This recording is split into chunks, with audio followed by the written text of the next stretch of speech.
morally speaking, doesn't it make sense that everybody should have access to the best fiat if we're going to be in the fiat standard? Like, why should you have to use some crappy fiat that your government produces that goes to zero and that is extremely hard to use abroad? Tether, USDC, they make this possible. Like, there are people in Lebanon who are taking cash that they've earned in their collapsing currency, and they go to a broker, and they give the cash to the broker, and they receive Tether on their phone, and they have US dollars. There's no other way for them to get US dollars. Same thing in Iran, Venezuela, Turkey, Argentina. Like, this is a global phenomenon. Welcome back to The Breakdown with me, NLW. It's a daily podcast on macro, Bitcoin, and the big picture power shifts remaking our world. The Breakdown is sponsored by Nexo.io, Near, and FTX, and produced and distributed by CoinDesk. What's going on, guys? It is Tuesday, June 28th, and today I am thrilled to be joined once again by Alex Gladstein. Before we dive into this conversation, one quick housekeeping note. There are two ways to listen to the Breakdown podcast. You can find the show on the CoinDesk Podcast Network, which comes out every afternoon and features not only the Breakdown, but other great CoinDesk shows. Or you can listen on the Breakdown Only feed, which comes out a few hours later in the evenings. Wherever you listen, if you're enjoying the show, I would so appreciate you taking a moment to leave a little review. This is one of the ways that the podcast apps know to recommend the show and help bring new people into the community, and I really appreciate all of you who have taken the time to do so. Lastly, a disclosure as always, in addition to them being a sponsor of the show, I also work with FTX. So today, as I mentioned, I am joined once again by Alex Gladstein. Many of you know Alex as the Chief Strategy Officer of the Human Rights Foundation and one of the most articulate people out there on helping us understand the relevance of Bitcoin for human rights activists around the world. Given that we are in this bear market and might be here for a while, I thought it would be good to check in on whether Bitcoin is somehow less relevant or less useful for those activists now that the number has gone down. I think what you'll see from this conversation is that, as it turns out, the number going up or down matters a lot less to the people who need Bitcoin most than some of its other properties. All right, Alex, welcome back to The Breakdown. How are you doing, sir? Great. It's nice to be back on The Breakdown.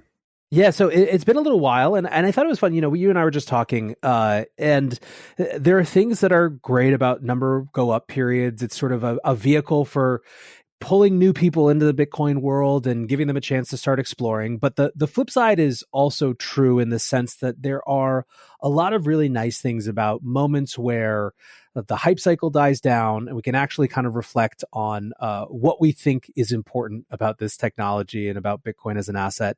And so what I want to do today is kind of just catch up with you around the world of human rights and Bitcoin. I mean, obviously that doesn't stop regardless of market cycle.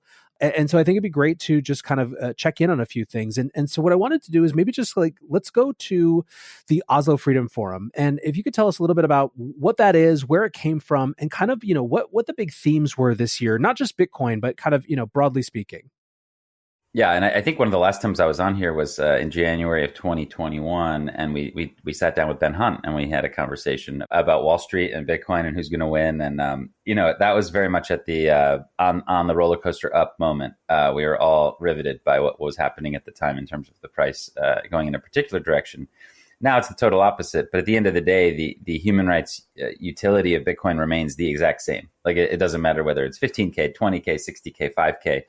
The network does what activists want it to do, and that was very apparent at the Oslo Freedom Forum. The Freedom Forum is the flagship event of the Human Rights Foundation, which is a nonprofit that I've been working at for 15 years this month. Actually, it is a organization that focuses on promoting civil liberties under authoritarian regimes worldwide. So, by our numbers, 53% of the world, that's about 4.3 billion people, live under an authoritarian regime, where there's no real separation of powers, where human rights organizations are either completely illegal or like heavily restricted, where there's no free speech, no free and fair elections, et cetera, et cetera, et cetera. So, we often complain, rightfully so, about flaws in our maybe our own countries, if we live in America or Germany or Japan or whatever. And we should, and we have mechanisms for that, and we can throw out our leaders and sue them, and you can take them to the Supreme Court and you can make fun of them and get paid very well doing so. You can get paid millions of dollars to make fun of the president of the United States on late night TV. But for people in Cuba, Saudi Arabia, Russia, China, obviously they can't do that. If they publicly criticize their government in many of these countries, it's immediate jail or worse. Prison camp, for example, if you're a Uyghur in China. So our mission with the Oslo Freedom Forum was to create a global gathering point in the style of a TED or a Davos or what used to be the Clinton Global Initiative. All these events were like highlight events for the world's influential with regard to, in the case of TED, technology and design, in the case of Davos, finance, and in the case of the Clinton Global Initiative, it was development. We were like, well, where's the freedom and human rights one? It didn't exist. The only human rights conference that was at that scale was the one run by governments and dictators called the UN General Assembly, which gathered every September in New York. And it was always just like a rogues gallery of Assad and Gaddafi and Putin. And we were like, this is ridiculous. Let's create a conference that empowers activists to sort of the reverse Davos, puts them on the stage, and then we'll have the wealthy and influential sit in the audience. So that's what the Oslo Freedom Forum is. This was the 14th annual event. And there was definitely an infusion of the Bitcoin community there. I think the goal has been to, over time, introduce the concepts of financial freedom, mainly because the activists need it. But there was kind of like a dual agenda there. Since 2017, that was our first kind of Bitcoin workshop at the Oslo Freedom Forum, so 5 years ago. Each year since then, we've been adding a little bit more. And the goal is really to do two things. Number one, to help engage the Bitcoin leaders and influencers with the global broader political struggle for freedom. And that I thought was very successful. And then the other piece is, of course, to put at the disposal of the world's most important activists, the world's best educators about Bitcoin, so that they can learn how to incorporate it logistically and administratively into their work. So let's say they need to make a payment to a colleague back home who's in an authoritarian country. Well, you can't use the banking system for that. So, you talk to every prominent activist from one of these countries, they all have money issues. And Bitcoin, and to another extent, stablecoins can be very helpful there. So we had a big program about that. We also educated the Norwegian government. I brought a bunch of Bitcoin users and leaders from countries like Ukraine, Venezuela, Nigeria, Afghanistan. We went to parliament and we told the Norwegian government why Bitcoin matters for human rights. And I think they were very impressed. They hadn't even really thought about it before. We also talked about energy, which is a big deal over there. Even though the country has a 100% renewable grid, they were debating banning proof of work. But I had Nick Carter and Lynn Alden with me, and they were able to break down why that was a bad idea and why you can't just replace proof of work with proof of stake. So that's what we were doing over there. We also did some like powwows, some leadership sessions between activists and Bitcoiners. It was great, and I intend to do it again next June. Do you find when you kind of go into that type of setting that people are surprised? Like, is the average case that you find folks who maybe seem contentious to Bitcoin to the outside to be more open and receptive, or is it totally kind of subjective, right? Because you're talking kind of about proof of work, and like, is it just an education thing? I guess is another way of asking the question. So activists from authoritarian regimes are very open and curious, and that's really the goal, is to meet them where they are, understand their financial problems. They have frozen bank accounts. They have collapsing currencies. They can't connect to fintech that we can use. They are being monitored and surveilled when it comes to their bank accounts. And just showing them that there's an alternative, a plan B that they can use. And they get very excited about that. And there's not a huge amount of skepticism. I mean, this is built for them. On the other hand, there are, of course, a lot of people at the events we throw who are not activists from authoritarian countries. They might be the mainstream media. They might be policymakers, investors, whatever. Yeah, they tend to be skeptical. They're like, why, why is all this Bitcoin programming here? So we'll see. We'll try to keep it at a balance, and we'll try to make it so that any of the financial freedom or Bitcoin programming is sort of, you choose to go to it. And if you don't want it, if it's not interesting to you, there'll be other stuff happening. But in general, I mean, 95% of the content at the Oslo Freedom Forum is not related to this topic. But it's just an important thing that we want to be there alongside general digital privacy. So for example, we had Citizen Lab there, this Canadian watchdog, and they were checking people's phones to see if they had Pegasus on them, which was fascinating. Like, I was sitting there, and it takes 5 minutes. They basically export a file off your iPhone or Android, And then they sit there on their computer and they run like a scan on it, and they can tell you whether you have Pegasus. And of course, if you have Pegasus on your phone, this spyware made by NSO Group, everything on your phone is compromised. Everything in Signal, nothing is safe. So you're sitting there waiting, and it's like a medical prognosis. You're like sweating bullets. Like, I hope to God I don't have Pegasus. So I was all good, but there were 4 activists who had Pegasus on their phones. We discovered this at the forum, including 2 from Rwanda. So the Rwandan dictatorship led by Paul Kagame basically spends millions of dollars tracking people who criticize him abroad using this software. So do the Saudis. Obviously, that's how they got Bezos, if you remember. So a lot of these dictatorships use this spyware. The Salvadorans were doing it. Bukele was doing it to the journalists in his country. And we also had a investigative journalist from El Salvador, a Salvadoran, and he talked about why he felt it wasn't working to impose Bitcoin on a population. So that was an important and interesting perspective we had as well. Nexo lets you easily buy crypto with your bank card and earn industry-leading interest rates. Earn up to 16% on crypto and up to 12% on stablecoins. Nexo makes passive income easy with interest paid automatically and daily. With Nexo, you can also borrow against your crypto at 0% APR and exchange over 300 pairs. Receive a welcome bonus of up to $150 in Bitcoin until June 30th at nexo.io. That's nexo.io. This episode is brought to you by Near, a climate-neutral, high-speed, and low transaction fee Layer 1 blockchain platform. Near is a blockchain for a world reimagined. Through simple, secure, and scalable technology, Near empowers millions to invent and explore new experiences.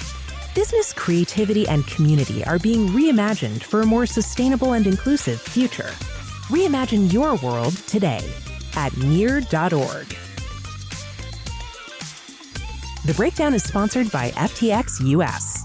FTX US is the safe, regulated way to buy and sell Bitcoin and other digital assets, with up to 85% lower fees than competitors. There are no fixed minimum fees, no ACH transaction fees, and no withdrawal fees. One of the largest exchanges in the US, FTX US is also the only leading exchange that supports both Ethereum and Solana NFTs. When you trade NFTs on FTX, you pay no gas fees. Download the FTX app today and use referral code BREAKDOWN to support the show. I think one of the things that's important about this too is sort of this situating Bitcoin in the context of a larger kind of struggle. Because I've kind of been in and around a variety of different areas of sort of, call it, impact work since I was in college. And one of the really challenging things, which I mean you live in every day, is when it comes to human rights specifically, is that on the one hand, you have, kind of big schools of philanthropy and charity that don't deal with it at all, right? Because it involves subjective decisions. It is not sort of malaria nets or whatever, right? And that's not obviously to diminish the importance of malaria nets or anything like that. But there's this whole big categories of funding groups and potential allies that won't touch human rights. Then on the other hand, you have kind of like the political circles who also often won't touch human rights activism because, again, it involves making subjective judgments. It doesn't fall in easy sort of partisan lines that are clear. And so it really does become sort of this thing that is so fundamental, but that also has to kind of fight, for its place relative to all of these other kind of going concerns that consume people's attention. Yeah, I mean, it's definitely two different camps, often talking past each other. But I'm feeling a lot is clicking into place in this cycle. Every time you have a cycle, you get a little more adoption, you get a little more education, the movement grows. Look, every day, more people join Bitcoin. It's not going in the other direction, regardless of the price. The rate of change may slow a little bit during these times, but it often lags behind the price, just like the hash rate. I often find this, just going back 2 or 3 cycles that I've seen, interest often follows the bubble. So I got a lot of interest after the 2017 bubble, for example. In 2018, I spent a lot of time talking to people about this. So I'm feeling sort of the same thing now. I mean, for me, really, I think in many ways, the top of the bubble was 400 days. It was more than 400 days ago. It was last April. If you look at the value of Bitcoin adjusted for inflation, The peak was the first peak in April. So it's really, we've, more or less been in a bear market ever since then, if you look at a particular perspective. And yet, like, we still are getting a lot of interest. So I'm doing some pretty exciting sessions with policymakers and really, really big NGOs in the coming month to help them understand Bitcoin. And at the end of the day, like, they may end up adopting it internally for administrative uses. They may not necessarily go out and promote it, but they're going to need to use it. And I mean, look, anyone who's got an international business where they're paying people in different countries, and who's at all open-minded about being empathetic about, working better for their employees, is going to use Bitcoin. I mean, it's just easier. Like, if you need to pay somebody in Russia or in Palestine or in Cuba or in Nigeria or wherever, it's just way easier to use Bitcoin than to use the legacy financial system. And now we have all these apps and companies that are sprouting up on both in Nigeria, for example, and in America that make it easy to use fiat to connect to Bitcoin or vice versa. So, for example, you can use Strike in America to pay a Lightning invoice. You don't even need to, you can use your debit card, and on the other end, in Nigeria, you can use SendCash, which is a Nigerian app, and your family can send you Bitcoin from America and it deposits as Naira in your account. And both of these things can happen like instantly. So you're starting to see a lot of these apps that bridge the two worlds and that make it a lot easier for people. So I think you're going to see just like a ton of adoption on the sort of internal administrative logistical front for different activist groups and NGOs, in the coming year or two. And then, during the next cycle, it'll just, we'll go to the next level. Yeah, I find this as well. I think that actually the people who choose to stick around as a cycle kind of closes and it sort of slouches into whatever type of winter it's going to be tend to be super highly engaged, right? They kind of like come through this gauntlet of, they find themselves still interested even after that kind of initial excitement wears off. And I think they end up becoming some of the most sort of like vocal, active, kind of building types to follow. Another question coming off of what you were just discussing, though, that there's been some chatter about recently is kind of where stablecoins fit in the realm, in the sort of ecosystem for these sort of human rights activists as well, because there's kind of different functionality, and not just for activists, but for people kind of living inside these sort of unstable monetary regimes. How do you kind of describe where those sort of lines are drawn and how people use Bitcoin and stablecoins differently in different contexts? For me, I've had to change my mind on this a lot in the last few years. Like 3-4 years ago, I was like, stablecoins are stupid. I couldn't figure out a reason. And you talk to a lot of very educated and open-minded Bitcoin developers and engineers, and they'll tell you the same thing. They were like, people who you might even be surprised by were like, yeah, I thought they were not useful. And I just remember Nick Carter being like, no, they're useful, blah, blah, blah. And he kept telling me, and I was like, all right. And then I finally saw what he was getting at. He was sort of very ahead of the curve on this one and understanding their role in the financial system, in the global financial system. Because I just kept seeing it come up in my work. I just kept seeing when I was interviewing people in different countries, they would keep telling me about Tether and how they use it alongside or in addition to, or even separately from Bitcoin. It should be obvious or apparent to anybody now that as like a short to medium term money, Bitcoin is too volatile for a lot of people. I mean, obviously, look just what's happened in the last 6 months. Now you could say, well, it was the other way around if you cherry pick a different time, but that doesn't matter in the end. The point is that a lot of people end up using Bitcoin as a bridge between money. Like, you can use it to move value from A to B, and you can use it to save for the long term. Those are kind of its two shining use cases right now. Over several years, it will increase purchasing power for its users, which is amazing for people who are stuck in regimes that don't have access to the S&P 500 or to tech stocks or to have enough capital to have real estate. I mean, a lot of people are saving in like cows or sheet metal or cinder blocks. So to be able to have Bitcoin as a savings instrument is incredible innovation. And then also as a payment network, just this ability to send a small payment instantly to anywhere in the world, to anyone who can just download a Bitcoin wallet, like, is also amazing. But like when it comes to like short-term holdings, yeah, you're seeing a lot of demand for dollars. And I think what learning about stablecoins and learning about monetary history taught me is that we're very privileged to have the dollar. And as long as we live in the fiat standard, and we're still in the fiat standard today, it might be in the decline, but we're in it for sure. And, morally speaking, doesn't it make sense that everybody should have access to the best fiat if we're going to be in the fiat standard? Like, Why should you have to use some crappy fiat that your government produces that goes to zero and that is extremely hard to use abroad? Like, why should you have to use a colonial currency, et cetera, et cetera? Everybody should have access to the dollar for the meantime is like kind of my new view. And, what's interesting is that Tether, USDC, they make this possible. Like there are people in Lebanon who are taking cash that they've earned in their collapsing currency, and they go to a broker and they give the cash to the broker and they receive Tether on their phone and they have US dollars. There's no other way for them to get US dollars. Same thing in Iran, Venezuela, Turkey, Argentina. Like this is a global phenomenon. In Nigeria, the Tether volume is way higher than the Bitcoin volume. So Tether is the biggest cryptocurrency asset in Nigeria. It's not close. And again, it's because people want dollars and they can't get them any other way. So all this has led me to, appreciate that, acknowledge that, understand that. At least these two major stable coins are, and again, they're used for other things, but you can't argue that they're not powerful humanitarian tools right now for people. But they're not like Bitcoin. I mean, we just need to be clear about this. They're centralized, they're gate kept, they can be frozen. They have massive issuer risk. They really have very little resemblance to Bitcoin in any way, except that they're digital money that are permissionless, essentially. Like you don't need ID to get it. But there's a lot of failings. So the real question for me, and I think the question now for a lot of different Bitcoiners is, how can we enable or empower Bitcoin users to have exposure to the US dollar? Like if I send you Bitcoin and whether you're in Palestine or Pakistan or whatever, and you've just received the Bitcoin in an open source wallet that's non-KYC that you've just downloaded, how can you then get exposure to the dollar? Is there a way to leverage the Lightning Network to go into a contract for difference? Can you trade the Bitcoin over Lightning for Tether?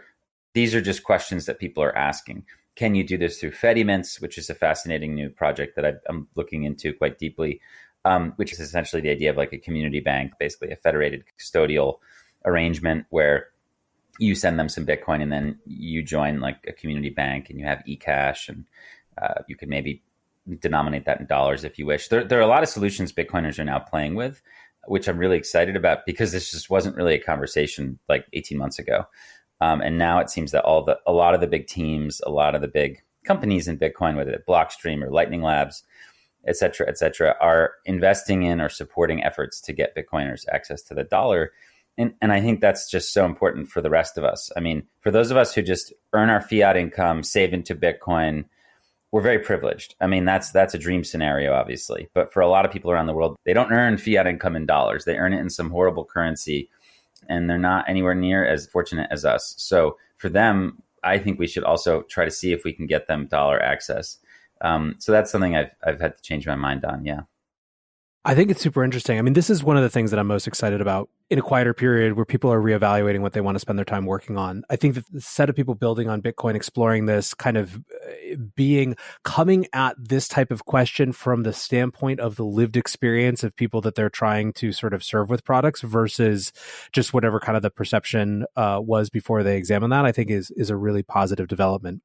As we wrap up here, like, what are you most excited about going into this next period of Bitcoin's evolution? Yeah, well, look, I don't want to go too crazy about the stablecoins. The goal is still to replace the dollar system with Bitcoin. But, just to be realistic, we're going to be in the fiat system for a while. And in the meantime, I think it is going to be important to help Bitcoin users get dollars. What am I excited about? UX improvements. I mean, I think in the biggest way, kind of unlike in other crypto asset systems, the biggest stumbling block for Bitcoin is UX and education. It works.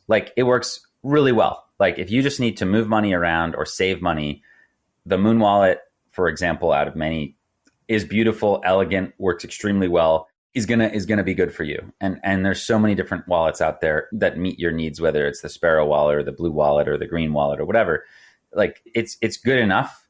But I mean, just think about what we can achieve if there's more functionalities in the average Bitcoin wallet.